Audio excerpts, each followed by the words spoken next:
got you. Listen, like, my first goddamn was Big Dog, man. Nice. You know, I'm thinking Milwaukee Big Dog. Milwaukee Big Dog. Yeah, that was like this is like you know my rookie year. I'm coming in here, and plus I'm used to in high school playing bigs. I wasn't used to playing threes and chasing people off guards and then have a crazy handle. I played a couple of guards, but not like this. Not like this. You know, Big Dog. No, not like this. Big Dog was a whole nother level, and I was like, holy snap! He had like 38 in a preseason game. You know, preseason you're supposed to be taking it light. You going through the motions, yada yada. Big Dog out here dripping. He out here making noise and growling and talking shit and I ain't gonna front. I was like, it was a lot. It was over my head. And I watched the film, and then I watched the film, and I took a nap. I woke up really early. I watched it again, and each time I watched it, I got pissed and more pissed, and then coaches were telling me how he was breaking me down, and then I started figuring it out. Oh, okay, he coming off picks like this. Look how he took the angle. He crossed me up right here. My hand ain't even. So I started picking up the intangibles. You don't even know that in the game, y'all, that the small stuff, the hand contest, the swipe at the ball, you know this, the little slap at the knee, all that means something in basketball. If you don't do that, and he goes up and makes a clear shot, that's your ass.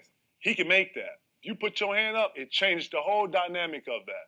So when I figured that out, I started like, oh, okay. And I'm good at mathematics too, so I was always angles.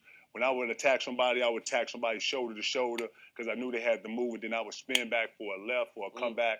And then when I was spinning back, I got that web mentality. I'm gonna dunk this motherfucker. So I was on that.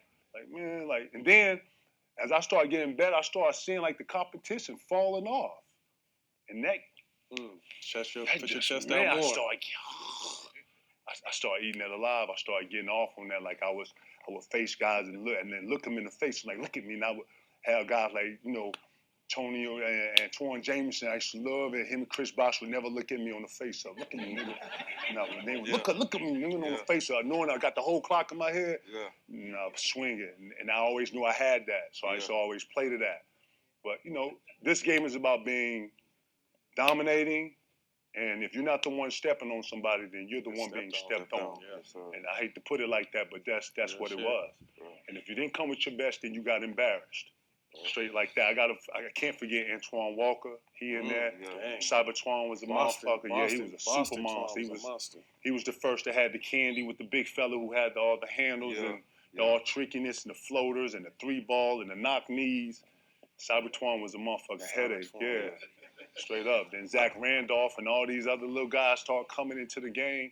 Just start making it all just pushing you.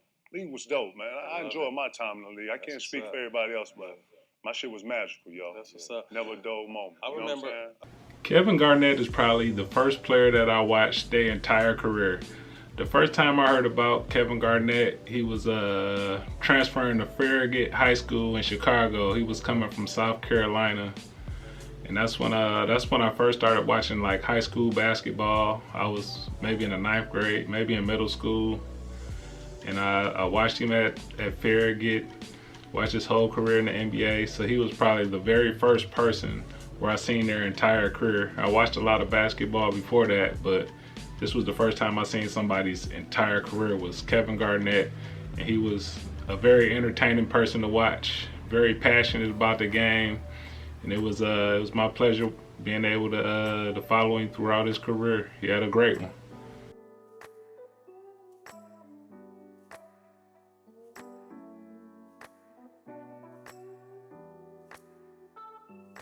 What up though? My name is Kevin Melson with Beyond Your Limits. In this video here we got Kevin Garnett on the All the Smoke podcast, talking about how he went over the video over and over again after the big dog had a big game against him. Glenn Robinson was, man, he was a monster, especially in college at Purdue. He was a problem for sure. And in this video, you know, Kevin Garnett's talking about how after that happened, he went back and watched the film over and over and over again. And that's a big testament to you guys. You guys need to be watching film as well. Not only to see what went wrong, but to see what went right. Things that you could do better. I know a lot of people in the younger generation don't really like to watch video or don't really like to watch a lot of basketball, but you can improve your game a whole lot by watching video. video of yourself, video of other people, video of players with similar skills. You can find out a lot of things that you can do. And in this video, Kevin Garnett was also talking about how it was the little things that was killing him. Just the little things, not putting a hand up on the shooter, you know, not swiping at the ball, making the offensive player think about him. And just, you know, those little things, they go a long way. I know it maybe at smaller levels, at lower levels of basketball, it might not matter as much, but you know, once you get to a high level of basketball, any little edge you can get, man, you want to take that as much as you can. All those little things stack up to make you a better defender, make you a better offensive player, make you a better shooter. You know, those little things count a lot. Once I became a pro, this one thing that I started to do that I noticed that had a big effect, but it was a little thing. Early in the game, I would try to get a dunk. I would go up and try to dunk the ball, even if I had no chance of getting the dunk or no chance of making it. I would just go up and just try to dunk the ball hard as I can. The ball might have hit off the back of the rim and went out of bounds or something, but it was just to let the defense know that I'm coming strong to the basket. And a lot of times, depending on who you're playing against, you know, some guys might get intimidated by that, you know, and a lot of games where I went up for that dunk early, and, you know, to prove a point, you know, the rest of the game, you know, people wouldn't jump with me. People would just let me go.